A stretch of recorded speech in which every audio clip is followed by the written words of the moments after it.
we're ready to finish up this teapot. All we've got left is our lid. Normally when you're going to make your lid, you want to cut a circle that's just slightly larger than your opening. You can even turn your piece upside down and trace it and then just kind of cut outside of that line if you want. I went looking for things that are round. Now I'm going to make my lid a little bit oversized on this pot. I've got this nice big chunky foot. I've got these big stout handles and spout. So I thought I'd go with a really nice chunky lid on this as well. So I went looking for things that are round. This would have been perfect if I was just going to make it flush with the pot, but it's too small for what I wanted to do.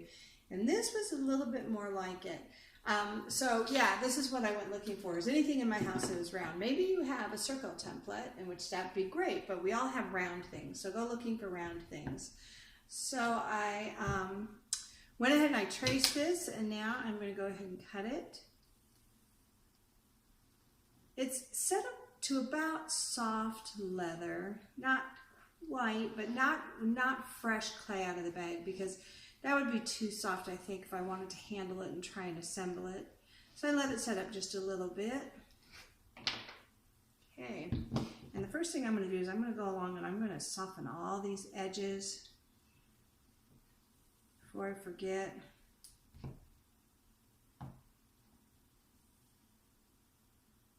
Okay, make sure it's still looking round.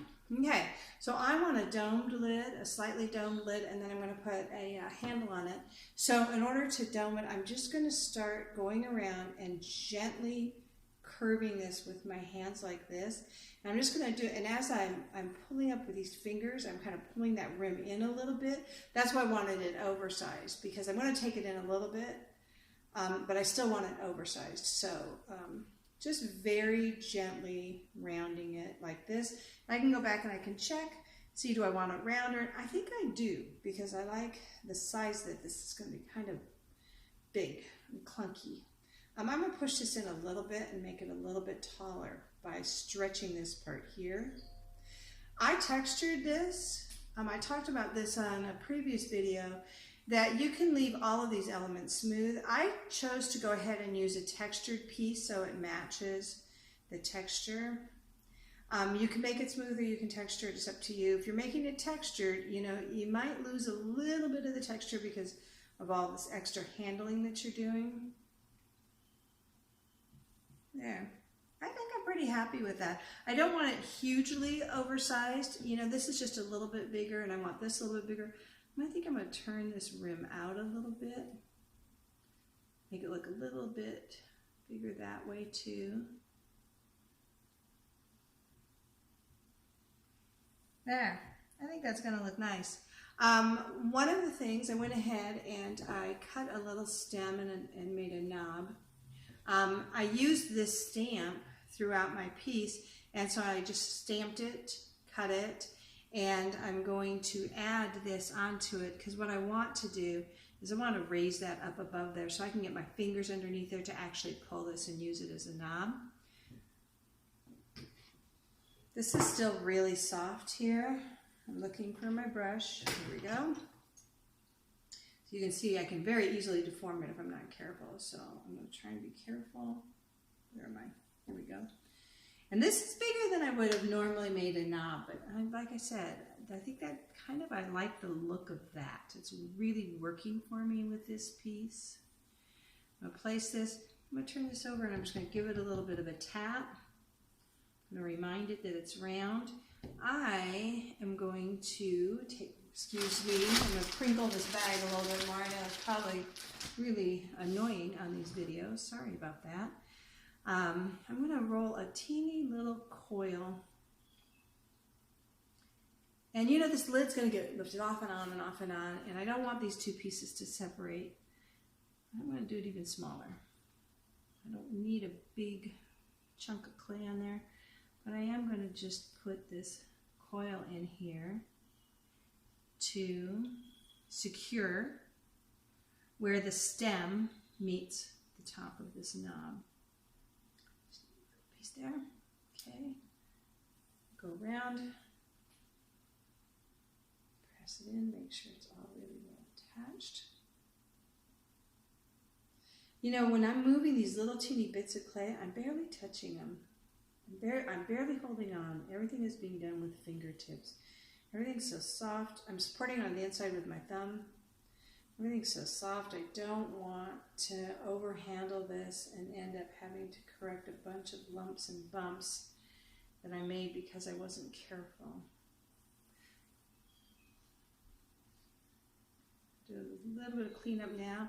And then I'll probably set this aside and I will do lots more cleanup later. I'm going to wait till this crosses over, everything crosses over into hard leather. And then I will be doing more cleanup. But that's going to be a cute little knob, I think. And it's going to give it some substance. I need a flange for my lid. Don't forget, with a teapot, we want a nice, deep flange. So I rolled out a coil. Oh, I'm going to move that baby out of the way before I knock it over. I've already struggled enough with this teapot. I don't need to add to my problems. So I'm going to roll this out. I started with a coil because it just kind of gets me the shape that I want.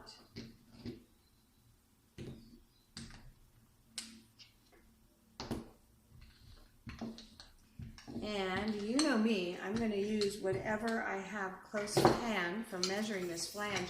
And I find the width of a standard ruler is just perfect. We need these flanges deep enough. You can see on this one here, when we go to pour this tea, if this comes off, I want that flange to catch on the back here.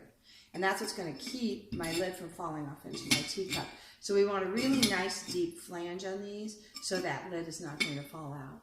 So I'm going to start with, like I said, I think the width of this ruler is just perfect, or yardstick. They're all about the same width, and I use these on almost every one of these that I do because, like I said, they're close at hand, it's easy, I don't have to measure anything. Okay, now I got to figure out how big around. Oops, I'm going to soften all these edges while I'm thinking about it. Don't forget, every time we cut with our knife or our pin tool, we make these really sharp edges. So if I just run my finger over that and soften that, then I won't have little razor blades when I'm done. So now I got to figure out the circumference. So let's get this back in here. We're going to make this round, and I'm just going to start setting it on here. I got way more than I need, so let's just get rid of some because it's going to be easier to handle. Okay. Come back here, and I'm going to just keep adjusting this diameter till I get to where I've got a good fit on there. It does it. You don't want it to be really tight. Like, one of the problems I made with this lid is that it was so tight that I have trouble getting the lid on and off. That's why I never went ahead and glazed it. I've always promised myself that I'm going to go back and grind that off, and I never did. This lid, I have to say, I'm pretty happy with. It's tight on there. It doesn't have a lot of rattle. There shouldn't be a lot of movement. So it's just right. You don't get a lot of rattle. It holds in there. It's going to hold up, but it's not so big that you have trouble getting it on and off. Okay, so back to this one. So that's what I'm thinking about when I'm doing this. So I decided that's going to be my diameter on my flange.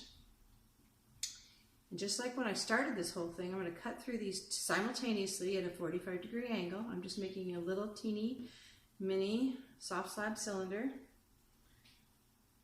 And this is very soft. I'm going to throw some slip on there. And I'm going to join them.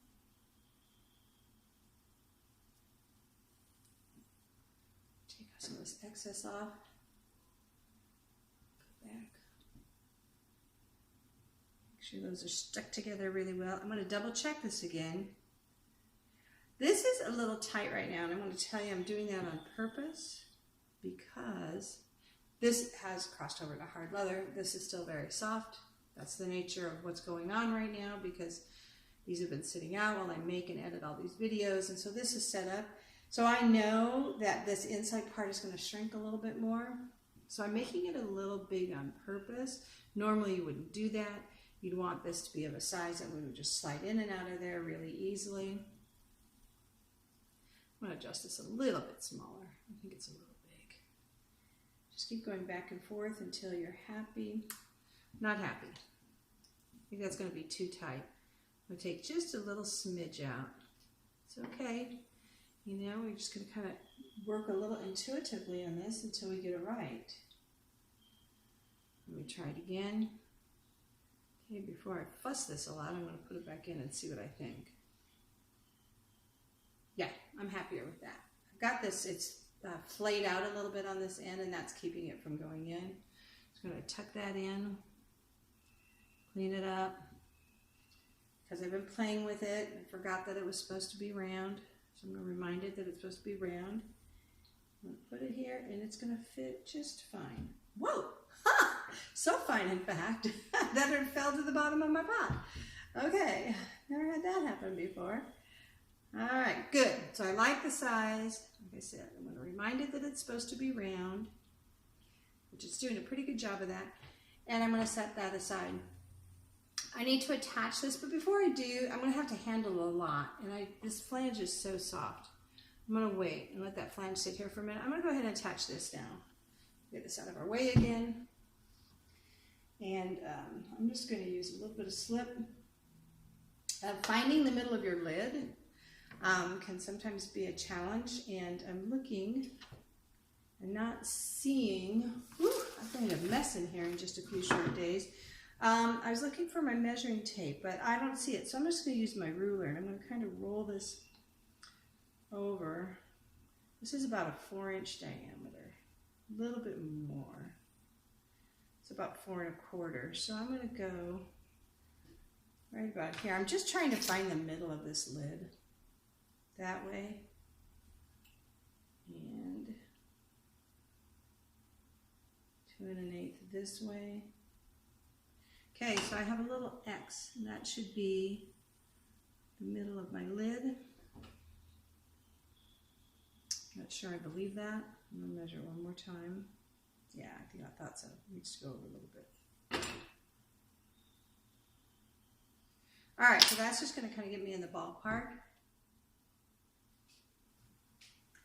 Put some slip on here. I'll take, line this up. Look at it from a lot of different angles. I'm going to step back. You know what, guys? I think this is too tall. I don't like it this tall. So I'm going to take a little bit off of that. I'll make it a little bit shorter. I know I said I wanted something kind of big and tall and chunky, but I think I overdid it on this one. I'm going to take it down. I don't want this to turn into kind of the de facto focal point of the whole thing because it's so big. So I'm going to adjust that. Throw a little slip on there, and I'm going to go back. See what I think. Oh yeah, that was a big improvement. Stepping back, looking at it from all angles. I'm feeling pretty good about that. So I'm going to go ahead and give it a little squish. Oh, just a little squish there. I know these videos you're seeing a lot of the top of my head. Sorry about that. Make sure it's pushed down all the way around. My finger around here. Okay, don't forget you've now created a trapped air form, right? So holding it here, I find where I buried my pin tool in all of this mess. I'm going to look through here, and I'm going to poke a hole so I don't have any trapped air. I'm going to release the air that way. All right, and this should set up for a little bit, but for the video's sake, I'm going to go ahead and power forward and see if I can't finish up this whole thing right here and now so we can move on to something else. So I'm going to throw some nice gooey slip on here.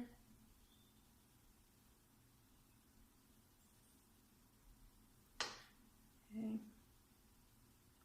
Center this up on the lid.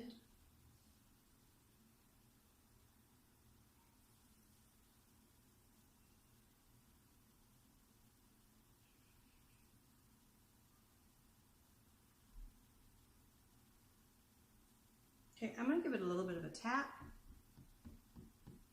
So it's tapped onto there. I'm going to double check it. Oh, there we go. Yeah, I'm pretty happy with that. That'll do. Now, one more thing I'm going to do. I'm going to throw a coil all along in here. I won't keep you on for that. I'm going to throw this whole area here. I'm going to throw a coil. Do not throw a coil here. If you throw a coil in here, you're going to change that relationship, and that relationship is related to the width of your container here. So don't put anything there, but go ahead and do throw a coil on the inside to firmly affix this flange to your lid. So now all it's left to do is to go in, clean everything up, Surform or drywall, sandpaper, whatever you need to do, get your name on the bottom of it, and then when it's completely done, leave it uncovered with just a cloth over it to dry. Any of your projects that you're finishing up, we want you to go ahead and let them dry, and we will get them to the bisque at some point. We're still waiting to hear what the word is on that, but that is how you are going to make your teapot.